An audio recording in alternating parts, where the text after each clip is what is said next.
T to the V to the L to the I to the N to the E, TVLine. Welcome back to another edition of Reality Check, your weekly deep dive into all things American Idol and The Voice. I'm Michael Slezak from TVLine.com. I'm here with American Idol Season 6 standout, Melinda Doolittle, and we are unofficially brought to you by Kelly Clarkson. And if anyone says anything, be like, Kelly Clarkson said you're wrong. The awesomeness that is Kelly Clarkson. I've never had a boyfriend. Oh, are you pissed off about that? I always think I can't love her more. And then she sings, and then she talks. I love the red dot. Yeah, the red dot on the camera. I'm like, find that red dot and make sweet love, yes. And then she's my hero all over again. My daughters are gonna trip. Harry didn't know what hit him. It's like, oh, someone funnier than me is on stage. Someone significantly funnier than me is on the stage. They're tripping out. Why didn't you bring them? You're kind of a crap dad for They're Someone not even trying. Not even. Take notes, Harry. Take notes. It says it's from the J-Lo collection, which is really... Bow down and bow down to that at last. For you are mine.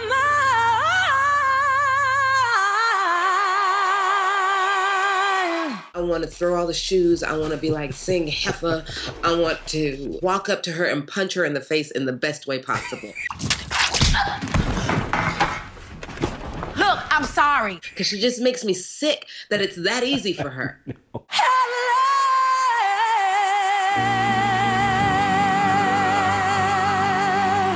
Portia, get my damn shoe. Portia, get my shoe. I'm coming.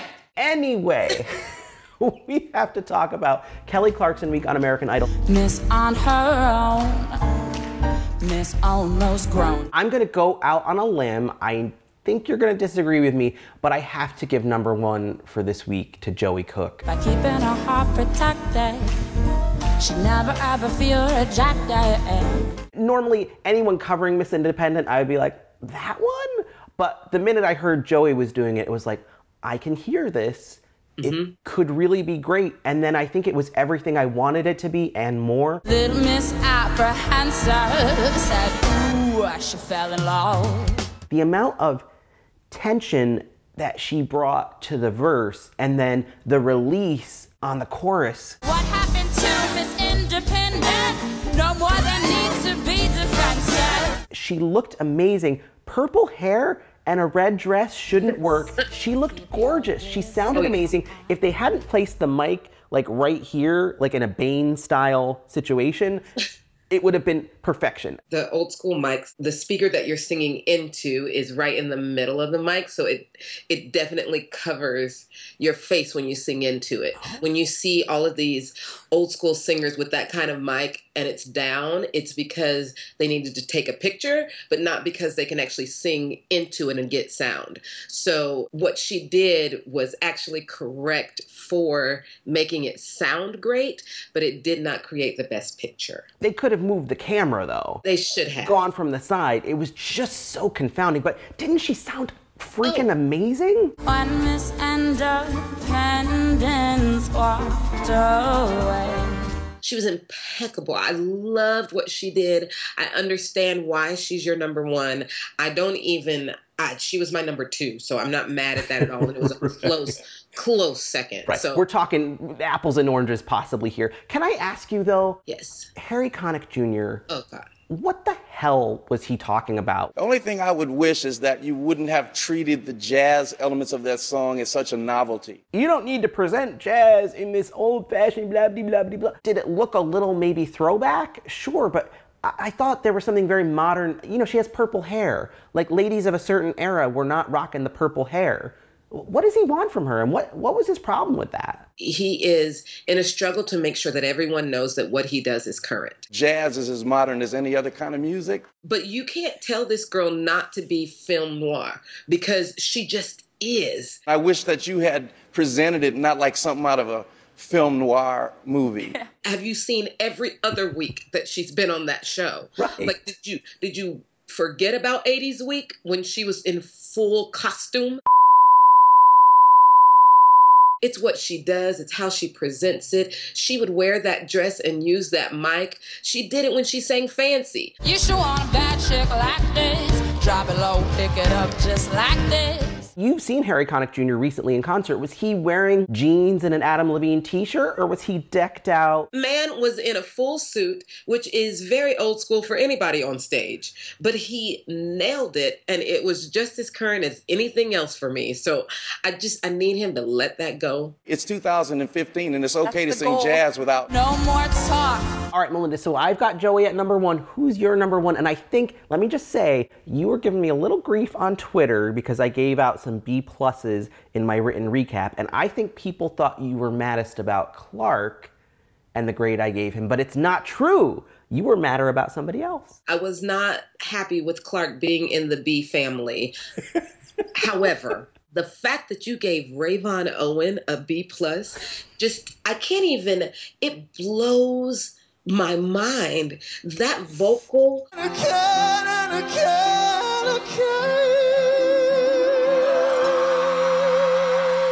The intensity in his emotion was beyond. I can't even, the arrangement was gorgeous. I just don't have the words for how wonderful, like at the end when he was like, like the run at the end.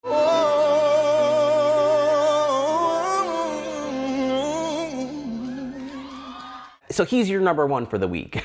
Yes! Yes! Have I stuttered? Did I not make myself clear, Slezak? You put Quentin in the A family and Rayvon in the B. Rayvon and Clark. We're not even watching the same show at this point. So you'd put Rayvon, Joey. Mm-hmm. I've got Joey. You know who my number 2 is this week. If you say Quentin. You know it's Quentin. For the love...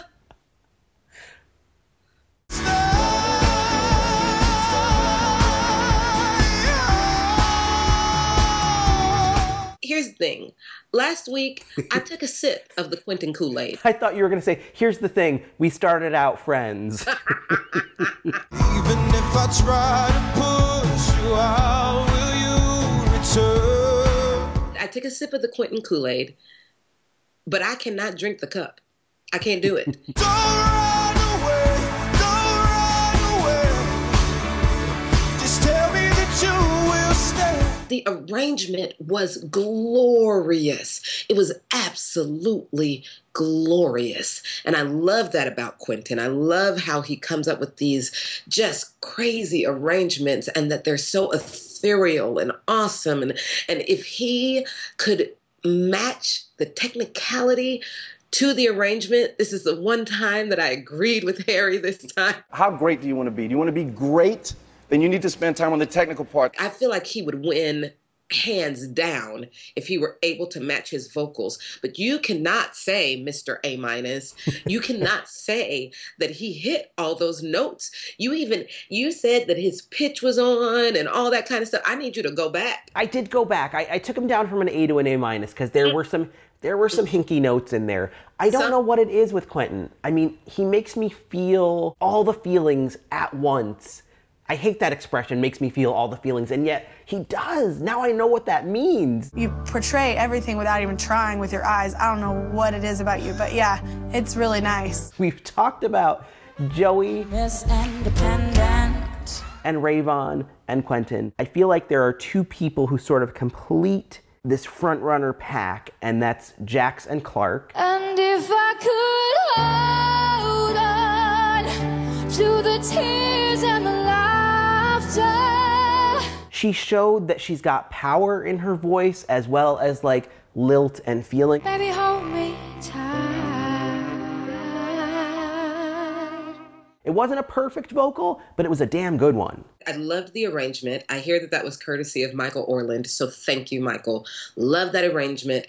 I love that she gave us the strength of her voice finally, that there was something in it where she controlled it right up until that kind of bridge part. But that girl, for me, solidified that she has control over her voice, that she has the strength and the lilt, and they can work well together. I feel like she's a definite contender for that finale at this point. Such a beautiful disaster. And I feel like Clark got an immense amount of hype this week. This is my love, and I am I felt like the second half of the performance was really good, but I don't understand how people would rank him at #1 or give him a standing O. There were problems in that performance. Am I crazy for thinking that? While you're not crazy for thinking that, you are a bit crazy for scoring Quentin at an A-, and Clark. My heart keeps calling and I keep on falling over and over again. Clark's voice, goodness, it is so amazing. Yeah. It really is. And I feel like his voice is what carries the emotion of a song. I don't feel like it's in his eyes quite yet. There were a couple of notes where I was like, I don't love that. The Reverend Beckham got carried away. He caught the Holy Spirit a little bit on the second half. It was... Yeah. Woo. See, that's the trauma with. That's the trauma with. The first half of the song, though, I could see him thinking through Kelly's notes. Are my eyes open? Am I feeling it? Am I connecting? And then he sort of forgot that.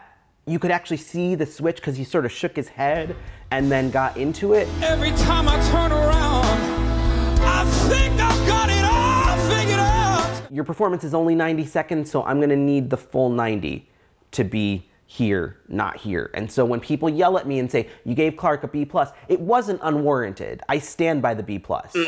I know you're saying I shouldn't have put Quentin above him, but I stand by my B+. I stand by it. I was right. You've already shown that you grade on a very high curve. I do not. You get upset at an A-. Sometimes you're like, an A-. Like, I consider an A- really, really good.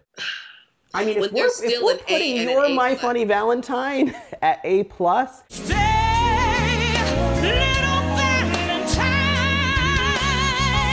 it had to be at least 3 notches below My Funny Valentine. That's all I have to say about that. So you gave My Funny Valentine an A+ and Quentin an A-? Sorry, that's the last time I'm bringing it up. Last time.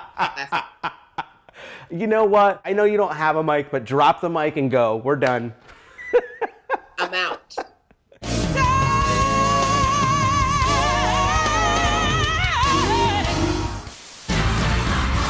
Welcome back to the final night of the Knockouts. Linda, who did you love in the final week of Knockouts? Oh, I have to give it to Joshua. I'm still free to turn on the light.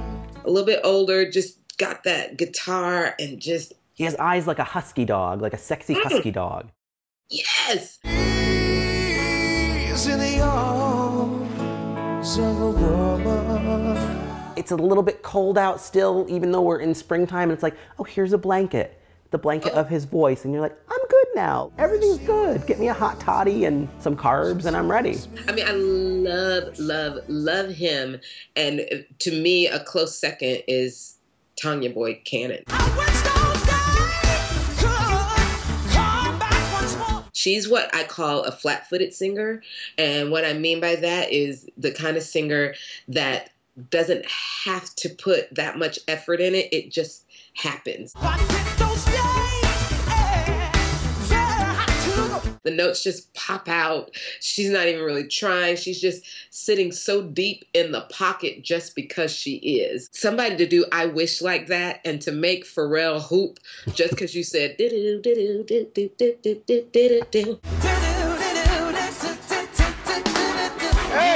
She was like, bring in the noise, bring in the funk. That was her all at once. When she was like, nasty boy.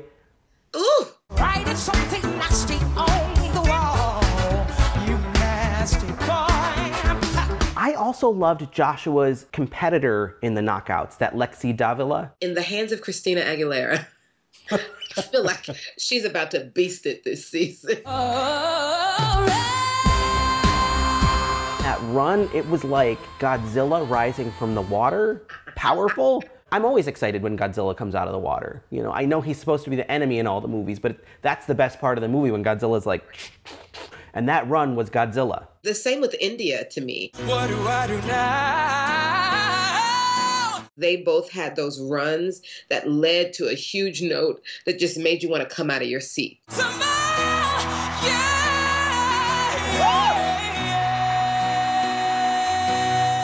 Why does my brain have a hard time getting into India? Because there's so much vibrato. Yeah, yeah. I don't feel like it came in until about midway through where you heard it and heard it and heard it. But as a huge fan of Tracy Chapman, I would think you would like that. So I'm a little confused. I'm a conundrum. What can I say? I'm going crazy, yeah. I'm losing my mind. I've got to ask you, we're this deep into the season. The bench on everybody's team is deep, deep, deep. I think we've got 20 really good singers. Probably like 14 of them could potentially win. And I think we've had this discussion before, but we haven't had it for a while. Do you care which coach wins? I think I might have the strongest team that I've ever had. No, I can't. I'm so sick of the boys acting like I care which coach. I think I've got 5 people that can win this freaking thing. With the save, like, ooh, which coach are they going to go to? I don't care. Season 8 is my season. It's like ordering McDonald's fries and they think I care what kind of cardboard container it comes in. Look, I'm going to pour them out onto the bag anyway, so it doesn't matter to me. That's all there is to it. I want the contestant. Like, that's what I care about. That is it. That's all I care about. Pour them out onto the bag. That is the best metaphor ever. They're not going to be associated with that coach in the end when it's all said and done. We're going to pour them out onto the bag. I'm asking them to realize that it is about the contestants, unless that's not the show that they're trying to make.